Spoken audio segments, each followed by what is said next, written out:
So maybe a few words about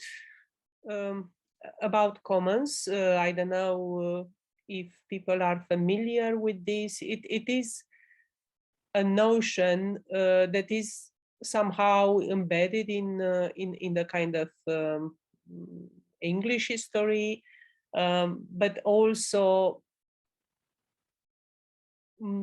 I think forms of commons are present in all cultures and are present in all traditional cultures as well. So I would call commons these social and economic forms that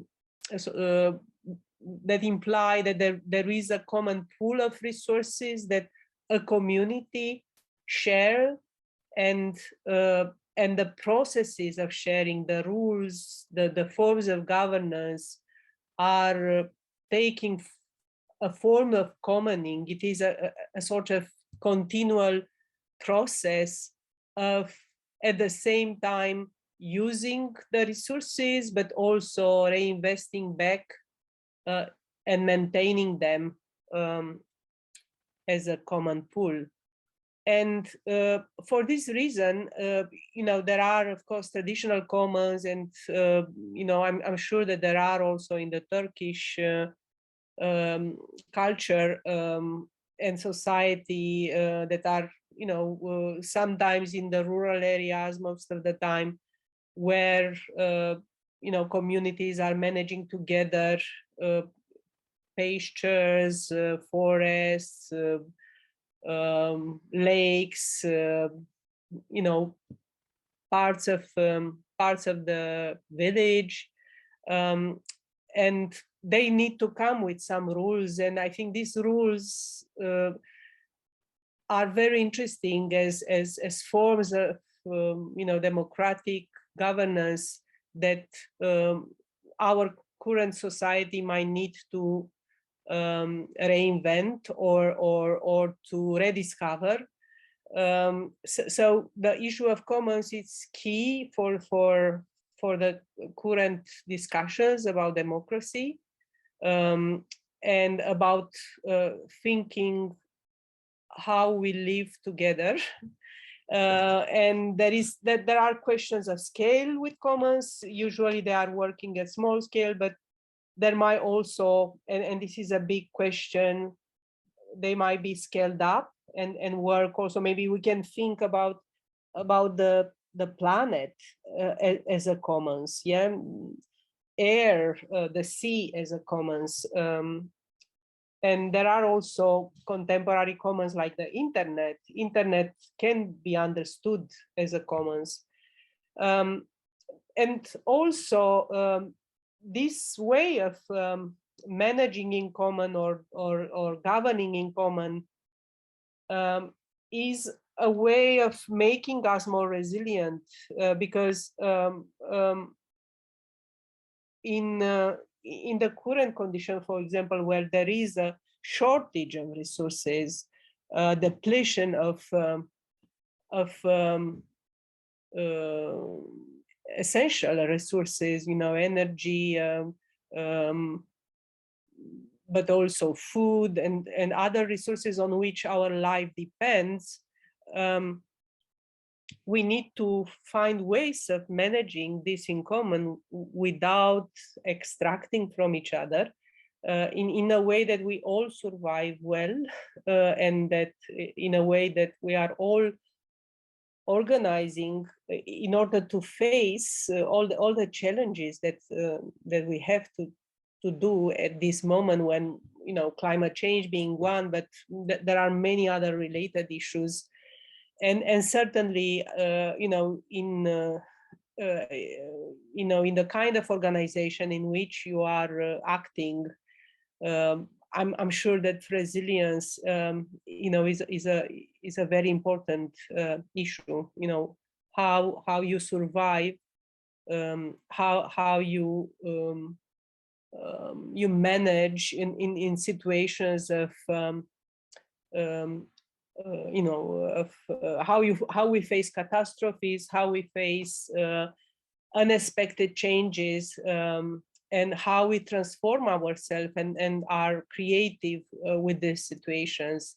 And certainly, this way of thinking about resources, communities, and commoning processes might help.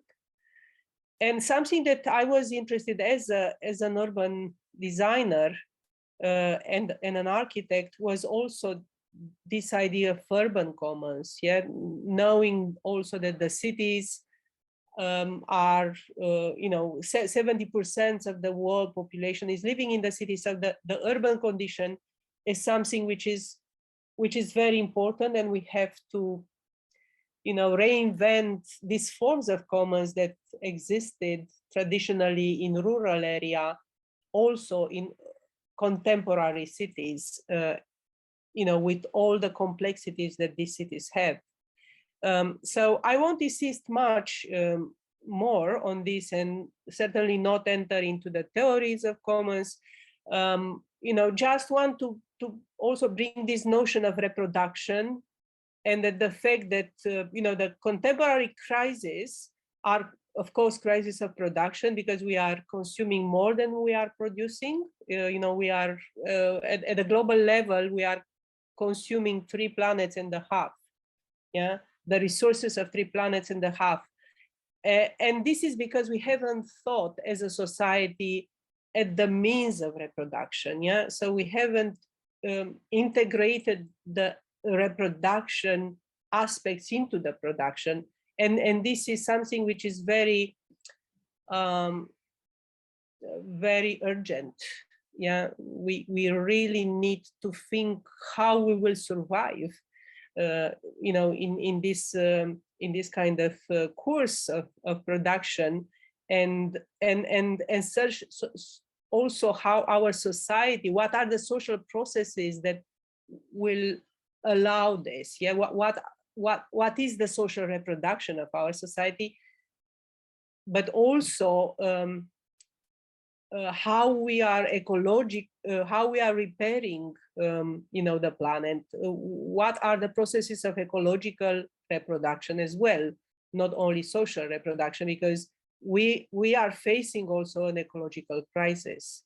And I think this notion of reproduction, where re is in parentheses, is because there is no production without reproduction, or there should not be any more production without reproduction, and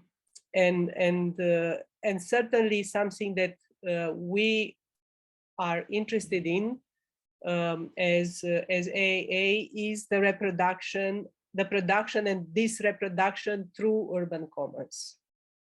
And this is the practice that I have founded, I have co-founded in 2001, together with my partner Constantin Petrescu, but also with students that and other friends that we had at that time in the north of Paris. There were architects, artists, urban planners, and we kept this collective dimension to the practice. So for us, is more like a platform with a variable geometry. So it will change in time, and it will include also new people. And what is important and kind of stayed with us from the very beginning is this program that we have given to ourselves to enable, to help residents of the city, city dwellers, inhabitants, to reclaim space in the city for them, and to help them also to organize new collective practices, and to occupy this space in a creative and useful way for them. Yeah, knowing that the city as it is, you might be familiar with, the big cities that are most of them facing gentrification. They are under continual pressure of development. Space became a scarce resource in the city, certainly not a civic resource, or for the most of the cases. I'm sure that you are familiar with this in Turkey. I remember urban fights that Berlin was involved in, for example, but also there were other, like the Gezi Park fight that was very, became a global cause almost. Our first project, that was the project we started with, was started in our neighborhood. Is there where we were living, and I think this is the project that probably I was working on when we met with Pelin, which was thought as a network of self-managed, temporary spaces, because it's very difficult to have a space for a long term in Paris. Also, this is a challenge and something that we might want to fight for. And this is the area in which we were living, and we have taken this area, which is called La Chapelle, with a very high rate of immigrants, unemployment rate, high rate of unemployment, but also lots of leftover spaces that, for us, this became a resource. Yeah, we thought about this space which was underused or was abandoned sometimes, or was in the process of change, as potential urban resource, and also people themselves were a resource, and we thought about them, or a sort of infrastructure, because we have looked into the different organizations that exist in the area and how they are overlapping, or how their interests would overlap with the existing spaces that can be claimed. And we were thinking that, maybe we will just match people with spaces. And of course, because we didn't have any money, any funding, we were thinking about the urban waste as a resource as well, and things like pallets, plastic bottles, boxes, and all this as potential material for setting up the infrastructure of a project. And we have claim space for free use, and then we have managed to convince the railway company that had a lot of space in the area. They were waiting for this to be sold to the city, so there was an interim period of which we imagine that we can take advantage, and so we claim somehow this space and this time, and then we have started a sort of pallet garden, a very simple way of creating space that can be cultivated on a mineral surface, together with an inhabitants. And at the end, after 1 year, we managed to have this garden that was created by the people, and it was growing like a domino. So everyone who wanted a plot had to sort of plug its own plot into it. And then we have started to organize activities and to add complexity. So we had a series of mobile, let's say, modules that were something between a piece of furniture, like this one was a temporary, a mobile kitchen that could be moved in different places, and then could be also used by people. And then we have used also this as a common space, organizing and curating and working with artists to curate, different events, but also with the inhabitants to organize. For example, this was a flea market. So there were moments in which this space would become really public.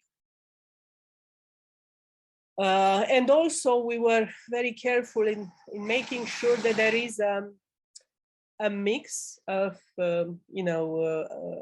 of people from different cultural backgrounds, from different social backgrounds as well.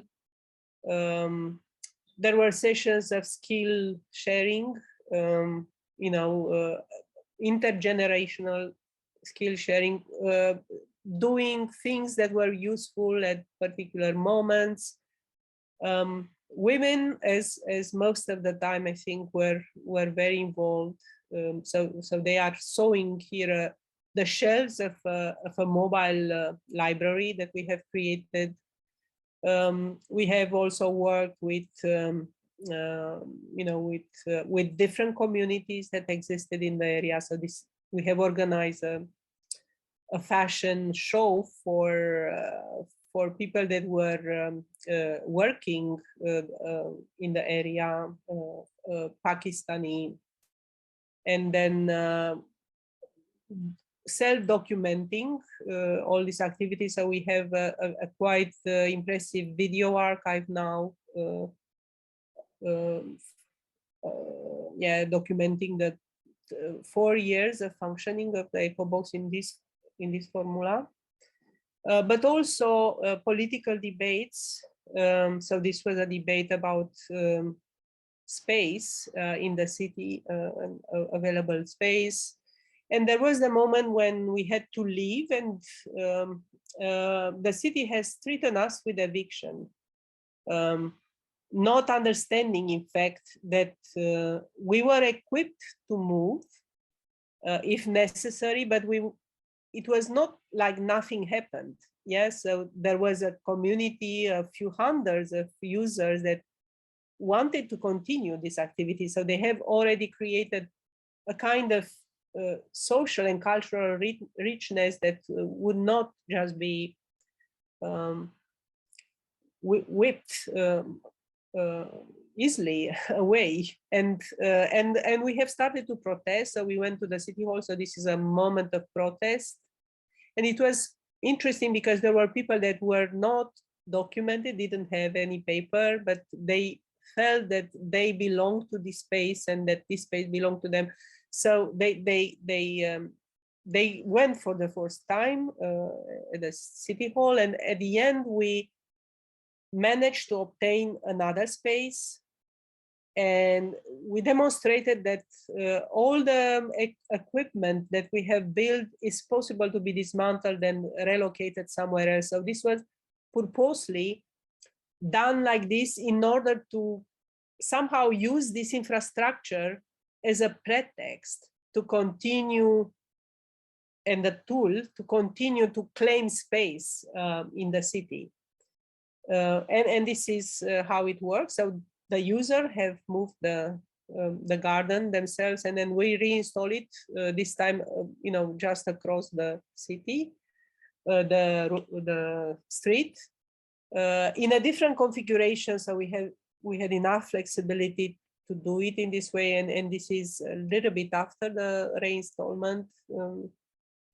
And this is the story. So in 2001, we claimed the space. In 2002, we started to build the garden.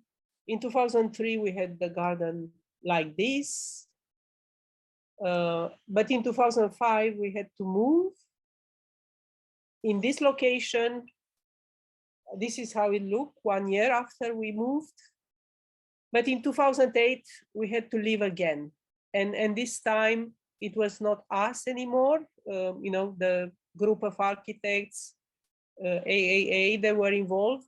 It was the organization of users that managed to do exactly the same that we did together before, a few years before. So they went to the city, they protested, and they obtained another space where they have moved the garden, which has been reinstalled in a different configuration, this is along the railway tracks in the same neighborhood. And this is again another reinstallation. So this is the fourth installment of the garden. With this idea, of a rhizome, these plants that it's enough to have a leaf and to plant it, that the plants is reproduced fully.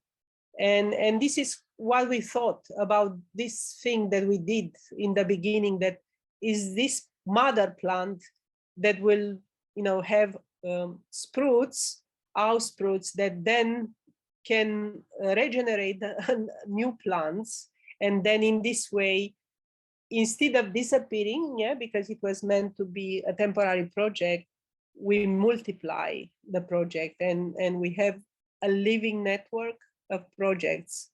And this idea was something that we have kept in mind when we started Urban, which was, we started the first thing in 2008, but we were much more ambitious somehow, because we just didn't want to have only a garden. We wanted to apply the same principle to other functions, other urban functions like housing, like production spaces, and to think about these networks of spaces that can grow, being managed by the inhabitants, with the idea of having eco-civic hubs, collective nodes of a network of spaces that are located in the core of the neighborhood, sometimes in the core of social housing estates. And with this in mind, and this will be like generators of commoning. They will be urban commons themselves. And with this idea, we have started to look and to speak with municipalities around Paris. And we had, I don't know why this one is moving. The first municipality was in Colombes, northwest of Paris. Again, a high unemployment rate, but lots of civic organization existing. And we thought that maybe we can have this network that will be starting with 3 hubs, one that would be more about urban agriculture, another more about recycling, and another more about housing. So we have mapped the existing organizations, and we thought that we will create connections that will work circularly between them. So we will in this way stimulate the whole neighborhood. And we have obtained European funding for this, for environmental governance. The municipality was a partner, but they were not the coordinator. And I think this is very important. They were one of the 3 partners. There were local organizations that were partners as well. And we were the coordinator. And then we have built this. This was one of the hubs, which was for recycling and eco-construction. And this was built on a underused road that was closed. So we have occupied a part of the road, and we have used the ground floor for workshops, and on the top we had a nice workshop like this. For example, these are about repairing, but there were also more professional workshops, and all was about recycling and reusing and eco-construction. And the other hub was Agrocité, which was about urban agriculture, but also about training in urban agriculture, about the pedagogical aspects and cultural aspects of agriculture. And this hub was located in the core of social housing estate in an area that was demolished and was waiting for development. So again, we knew from the beginning that it is a temporary or midterm, so so to say, location. So for 10 years probably. And again, we have built the hub in a way that would enable us to dismantle it and to rebuild it somewhere else. And we have started with before building. We have distributed the land to people, so there were collective gardens emerging, and then after the building, we have started to organize again skill sharing workshops. So this was about cooking. People coming from different cultures would have different knowledge of cooking, of course, and recipes and things like this. But we have also introduced them to use digital tools. For example, we had also a managing tool that was online for those that cannot be on site all the time. And for this, we have used very simple interfaces. So, and this was the advantage of us being at the same time designer, activist, and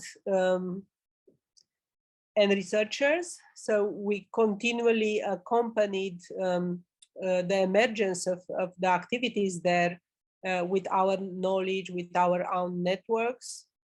So this was a social designer, for example, in residency that worked on the kind of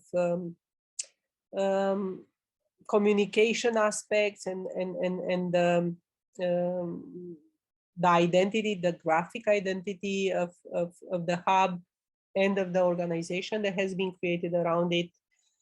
The whole building was also built under ecological principles. So all this discourse about ecology was also visible in the construction, and people would see, not only would, let's say, would start to do, to recuperate or to recycle rainwater, to make compost, to generate energy, but also they will see the benefits and they will live, the benefits of doing this. And I think that this is very important. So somehow architecture has this power of making things visible and livable. And, I think we have learned through these projects that, we have this power as architects, and then we don't use it always. Yeah, we don't know how to use it always and how to speak with people through architecture. Again, other moments of intergenerational workshops, and this is how it looked like 3 years after the construction. And you can see that the demolition process continued.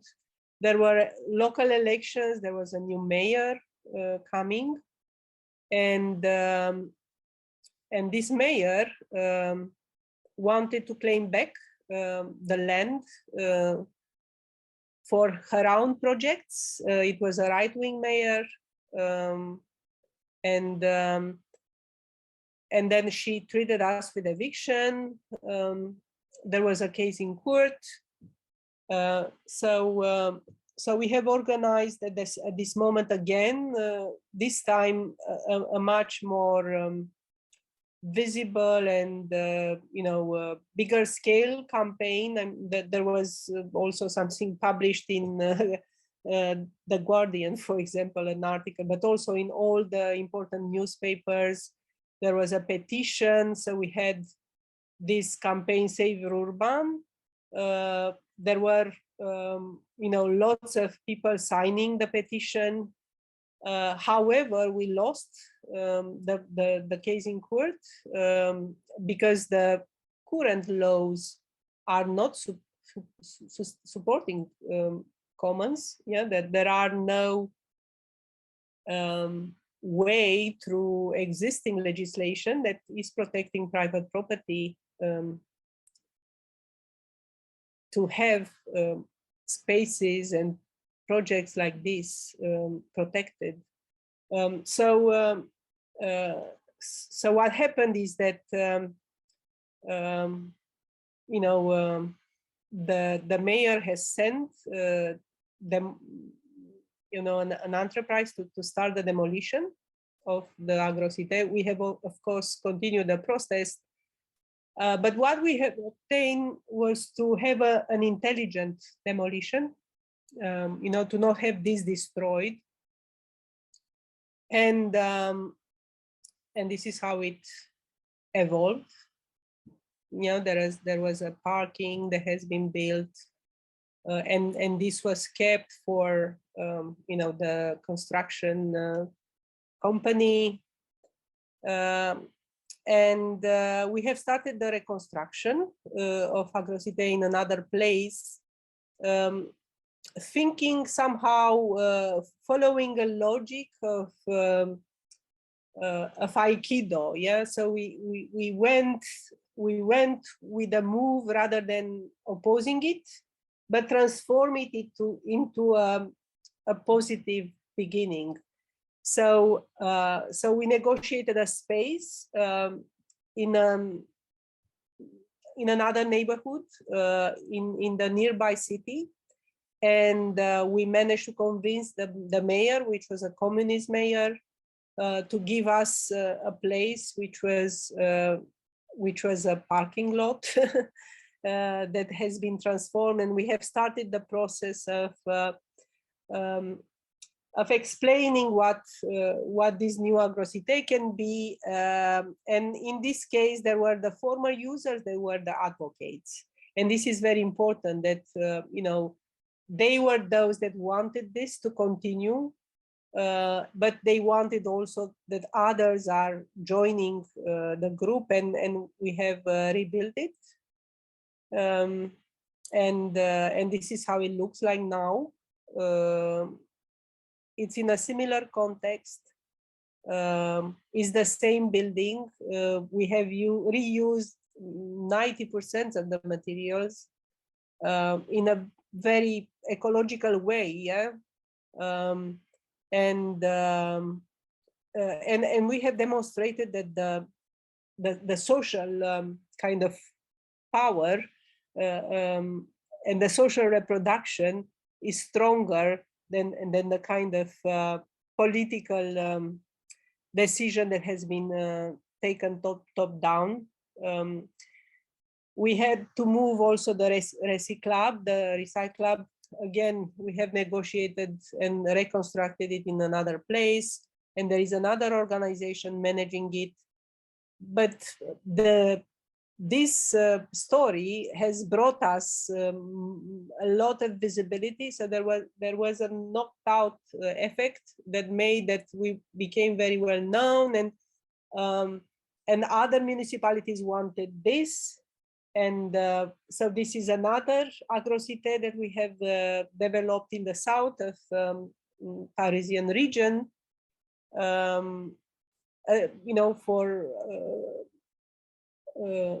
for urban gardening. And this is another Recyclab for eco-construction. It will be a fab lab as well. And they are next to each other. So we had we are occupying now a very nice space in this suburban city of Bagneux, which has a very nice view. And I think this is a big success, because this side, normally the city would have been interested in selling it, at a high price to developers, and then we convince them to give it back to the people, to the inhabitants. And also we have continued with this idea. This is a competition entry, so because we wanted to have a bigger hub in the center of Paris, and we won second prize, but we have been offered another site, and now we are building it in Paris, 7,000 square meter building, which is a big challenge, but I think it's an important challenge. And this is how it looks like now. There are 2 hubs in London as well, that we have, that another organization are developing, and it's very important to have, again, to recreate this rhizome idea, this network of practices, a community of practices that are helping each other, that are pooling resources together, and that are maintaining processes of commoning that might, in time, potentially change the society in which we are living. So, and the future. So I will stop here maybe and take some questions, or Doina, thank you very much. It resembles so many experiences that we have and having in Turkey. I mean, in one level, the urban neoliberalism that is trying to take everything, and the whole issue of private ownership, and then the struggle against to it as a collective urban claiming urban rights. I mean, right to the city, or what we say. So I mean, it's so clearly that we see in different eviction, in each eviction, how we are resilient to really reconstruct again and continue again. It's very interesting. Like I don't see it as a failure, but it's a kind of a reality that you are facing, and then immediately you're replying, and then the community is growing, and the responsibility of claiming the rights from the collective public, I would say not public, but I would say like stupid something like term collective public, that collectively acts and claims for its right, and resettle again, and grow the garden again. And this is very amazing to see in Paris, which is one of the most touristic city, and very the urban marketing is very strong, and this urban gardens and the whole care practices is existing in Turkey, in Izmir, in Istanbul, in many cities, that many collectives are trying to establish urban gardens collectively and trying to sustain it. And then the other issue is, of course, different communities, migrant communities, different cultural communities, that they have different cultural practices, women and their children, and how they are accommodating and living the city. This is also very similar, I think, right now, especially in Izmir and in Istanbul, every city right now. I mean, and there's a huge racism and hatred speech against communities. This is very also a big problem, and such practices, collective practices, and rebuilding the collectivity, social coexistence, is really helping to reduce or could help to reduce racist public opinion, and go for more democracy building and so on. So there are many echoes and resonance, I would say, that is, we can put so similar experience here. And I would like to ask if there is urgent question or comments or want to discuss something with Doina, I would like to ask our audience right now, please, if you want to ask something or say something to Doina about, yeah, Elif, you. First of all, I would like to thank Doina for her time and sharing this valuable experience with us. For me, it's very impressive seeing that they carried the whole garden for several times. Personally, at some point in the Imece, I felt desperate because we've been moving a village from point to another point. And I started to think that this is we are stuck. This is one more time, if we are gonna move, I'm gonna die. This is my initial feeling. But showing all these pictures about your project gave me a huge hope. And to be honest, I feel refreshed at that hour. Thank you so much. And my question is about the Eco Hub. You mentioned in here that you were in a collaboration of the locals and there were some funding at the moment. I'm right? Yes. And I wonder how you decided to take funds at this point, because in the other project, EcoBox, you mentioned there were no funds. But here there is a change. What was the main reason? How you decided?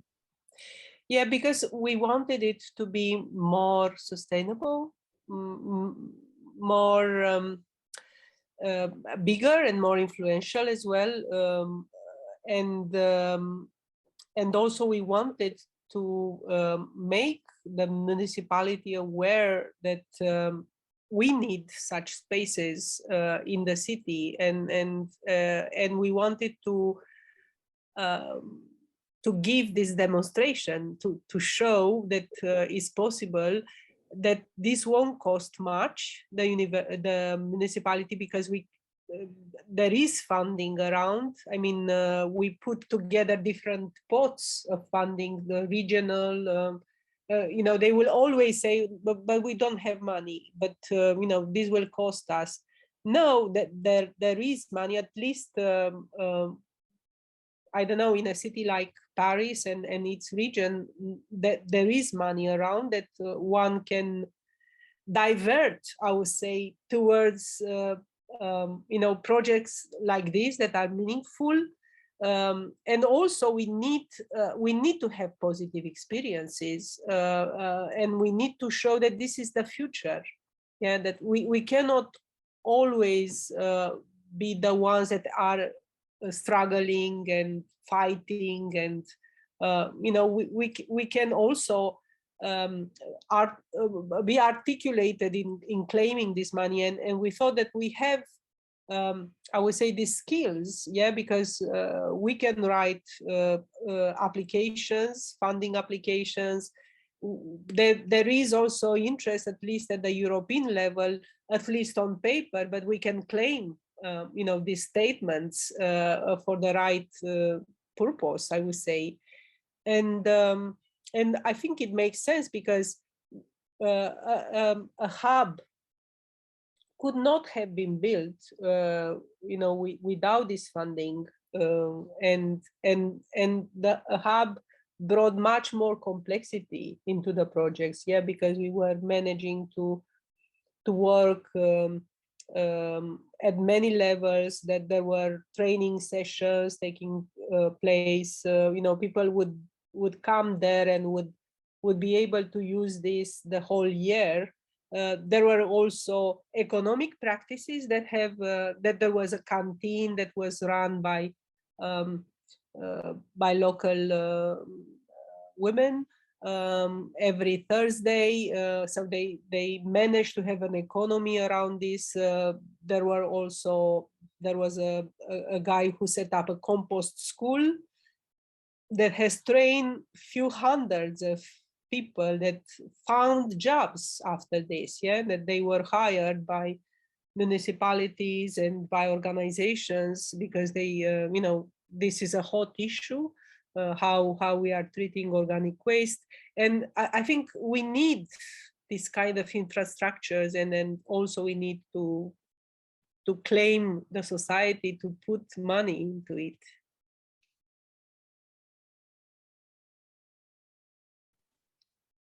Thank you, Elif, for the question. Any further? Thank you, Doina. Any further question or comment?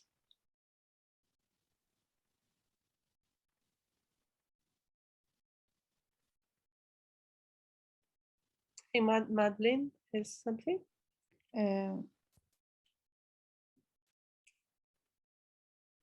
Just a thanks.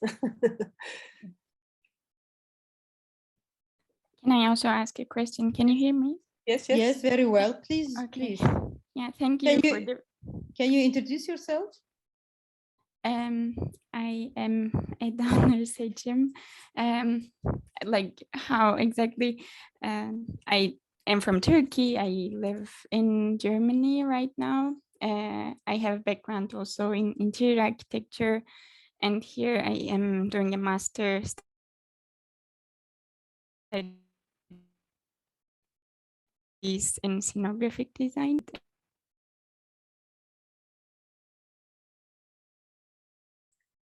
And the presentation was really inspiring. Thank you so much. My question was, so when you showed first the EcoBox project, it looked really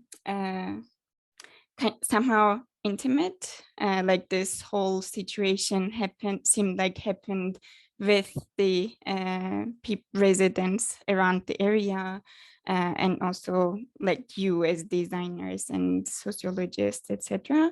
But when it became this like bigger setting in the second part of the project, yeah, I was thinking if it still managed to protect that core of this intimacy and interaction between the local community, and if they were able to initiate as much and as comfortable in the first project, or did it become more like I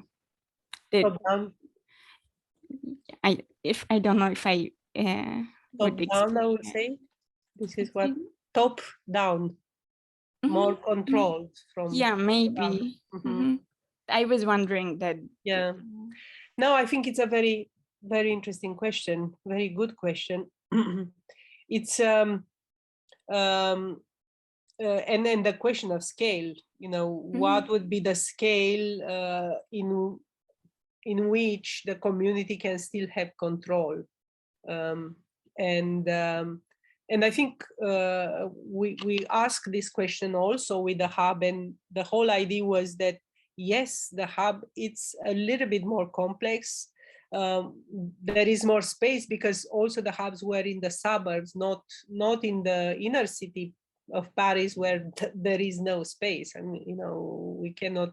The space that we had in EcoBox in 2001 won't exist anymore today. Yeah, so now there are only tiny spaces that are still temporarily available.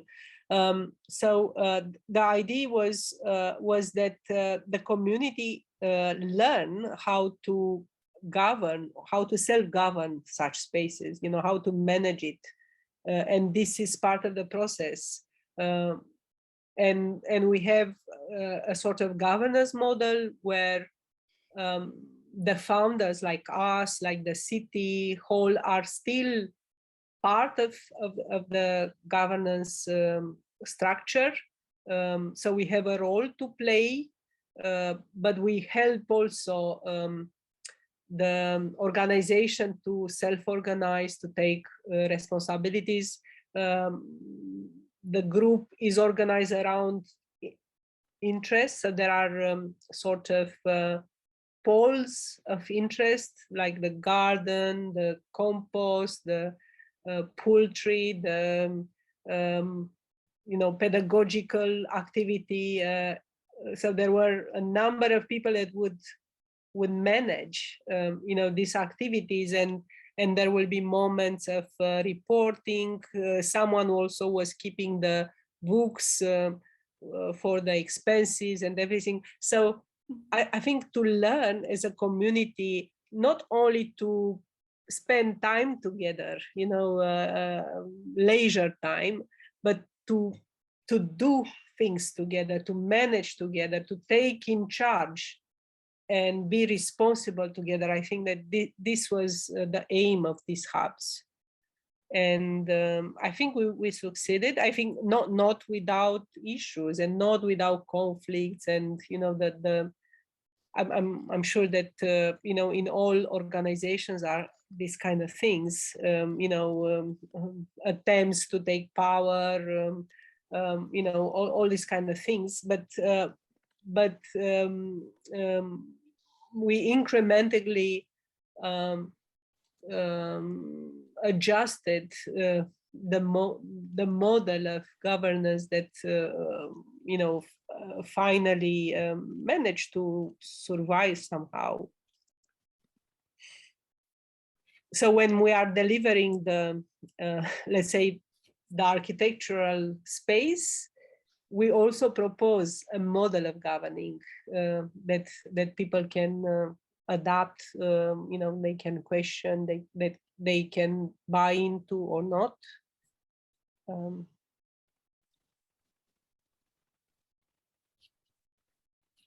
Yeah, thank you so much for your answer. You are welcome.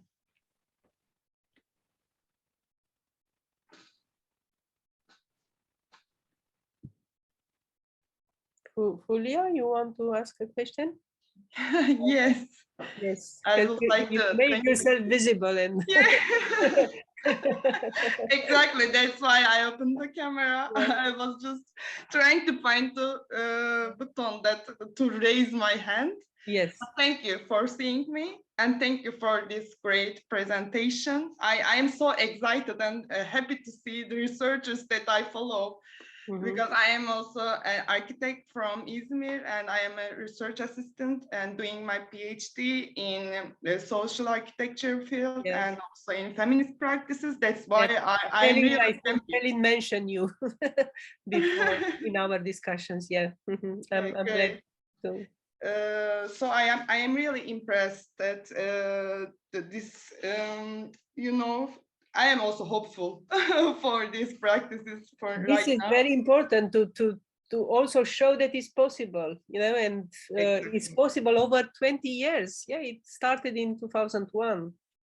That's why I wanted to show the first project, because it's possible to be an architect, to live out of this practice for 20 years. Yeah, exactly. That's why I was also really shocked about this time period, that this 2000 and 2010, and for 10 years, it's not temporary for me anymore.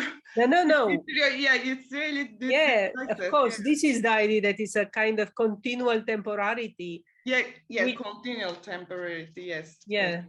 Or we call it also the social sustainability of a temporary project.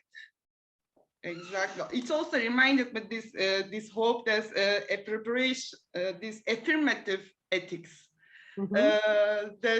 Just to take it in a positive way and in a hopeful way. That's why I really feel good now. And also I feel like this demolishment part is also a common practice. It's the construction or the demolishment also has a negative sense, but in your experience, it becomes also a common practice. It's a part of your story. If you do it with care, yeah, because you know that you do it in order to reinstall it somewhere else. Yeah. I think it's not destruction.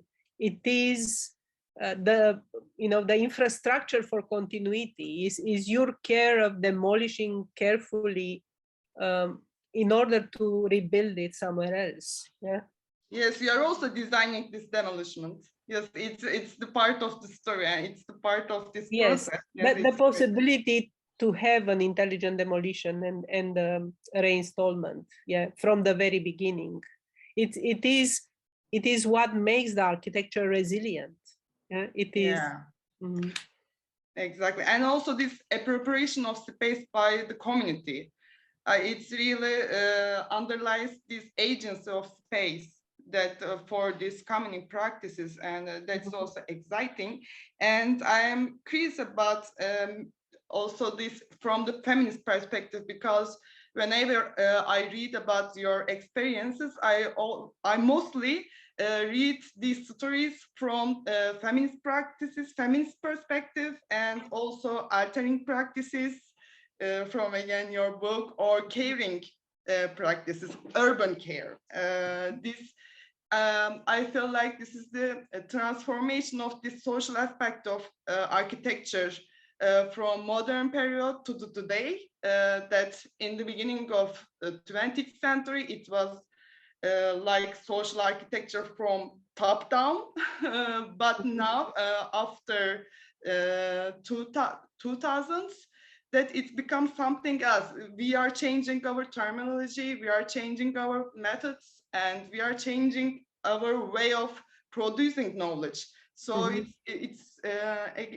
I am impressed by this methodological and epistemological perspective of also this feminist approach. And that's why I'm also curious about your comments from this perspective and from these aspects. And what else? No, for now, it's okay. No, thank you. I think you brought lots of interesting questions, and also remarks that are interesting for me as well. And I think you are very right to say that it is a form of social architecture that is somehow following the times and the needs of these times. So we are not living in the modern society when there were already social practices, and we need also other kind of leftist politics, which are not only Marxist, that are more nuanced, and then we can learn from feminists, probably from, ecofeminism as well.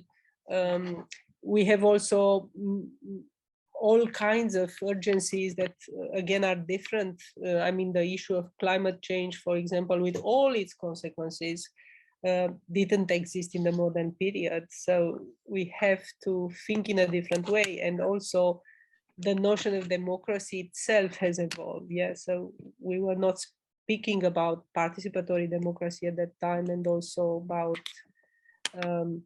global democracy. Yes, the notion of democracy also has changed, yes.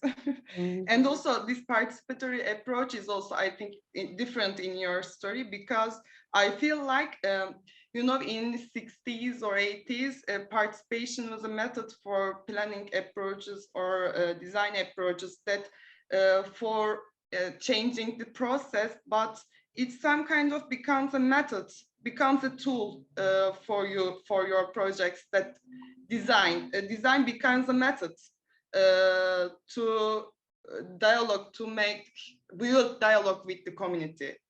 I define this like participatory through design, not for design, not for planning projects, absolutely, not for design projects, yeah, but yeah.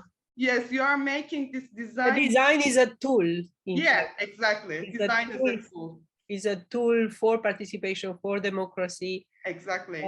And we have to remember that we have this tool as designer, and that's why I was very keen to have in my professorial title the term design activist, because I believe in this role of design, to change the society. I'm sure that there are many activists here and in Imece, but and I think that every profession has its activist kind of angle possible, and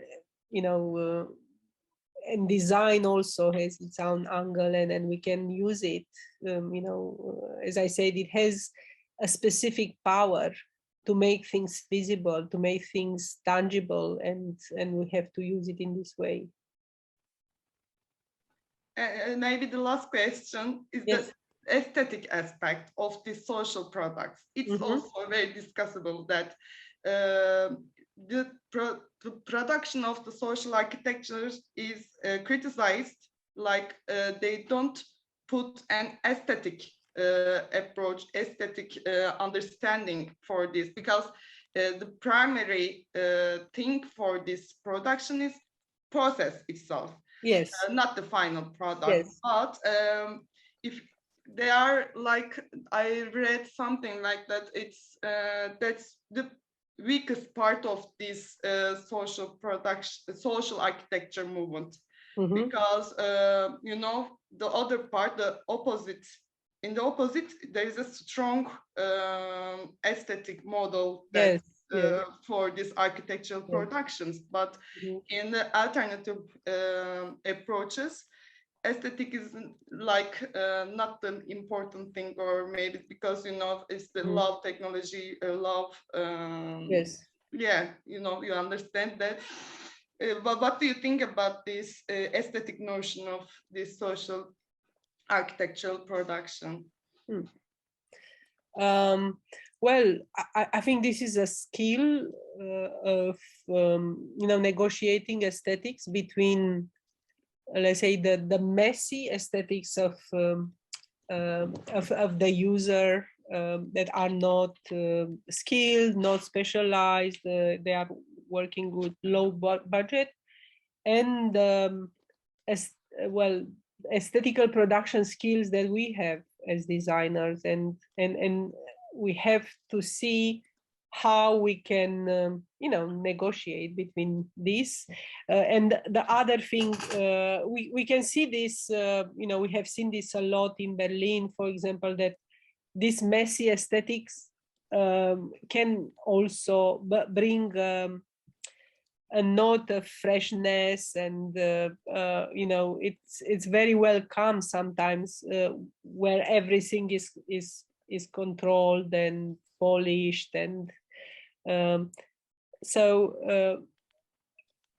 somehow keeping the balance, valorizing also. It's a question of where is our value system? Yeah, valorizing some of this production as well, you know, finding the beauty of it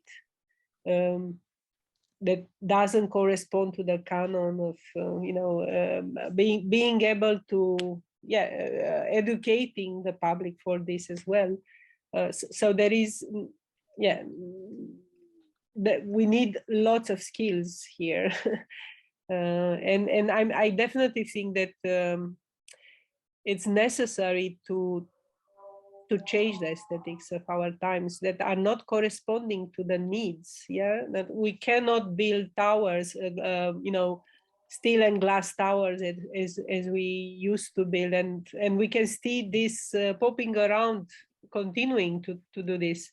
So this is a bad aesthetic because it represents you know, consumption and resources spending, and you know, is bad. So this more frugal, you know, austere aesthetic, using materials that are not carbon load, and you know, is the new aesthetic, I think. And exactly. I agree. These products also has its own aesthetics. I totally agree. Thank you so much. It's great to meet you. I hope to see you soon. Yeah, thank you. Yeah, me too, and good luck with your PhD. Thank you so much. Thank you very much for the discussion. Many things came out, and it was very useful for our seminar. I would like to, I mean, there are many things to talk, but we are not reaching our time, 1.5 hours now. I would like to thank to Doina and our participant in engaging the discussion, and I'm closing the session. I propose to close the session. Again, thank you very much. We will be recorded, and we will, I think maybe we will edit bit the video or record before putting upload online. And yeah, Elif, do you want to say something on behalf of Imece also? I would like to thank behalf of Imece, by the way. Thank you very much. Yes, thank you. I would do the same. I would like to thank you for the sake of Imece board, volunteers, and all of the participants in here. Thank you very much for your time and sharing your experience. Thank you. Thanks a lot again for inviting me, and you know, I will follow your activities. Hopefully, you know, there will be other occasions to cross. Yes, I would like to say we have Doina and me. We are doing a workshop in Istanbul on 14 and 15 October under the upcoming Istanbul Biennial about the commons and architecture, and many people will join us from around Turkey. And it will be in public spaces, hopefully, and we will send more information about that. It's open for participation. Everyone can participate and welcome to participate. We will inform through Istanbul Biennial will inform that. Yeah, well, we are using this occasion. We're using this occasion. Continuing discussion and the concerns and certainly situating them even more in the Turkish context. Yes. So thank you. Thanks a lot. Take care and good luck with everything. Bye-bye.